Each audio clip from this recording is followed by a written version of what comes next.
بکر صدیق دی آمد پر پہلو رب نے خوشخبری عطا فرمائے سے اے میرے بندے لانڈے پریشان ہوئی ایک بکر صدیق آسمان کے صدیق ہوئے گا زمین کے محمد کا ساتھی اور رفیق ہوئے گا ساتھی اور رفیق ہوئے گا حضرت گرامی یہ حدیث پاک کا چلتی ابو ہریرہ بیان کرتے ہیں فلما قضا کلام ابو بکر جدو بکر کلام کر کے فارغ ہوئے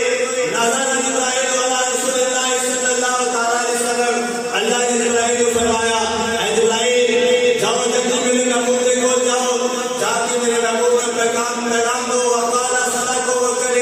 جب بکر جرا اپنے پیدائش کا واقعہ بیان کر رہے ہیں یہ بالکل ٹھیک بیان کر رہے ہیں حق بیان کر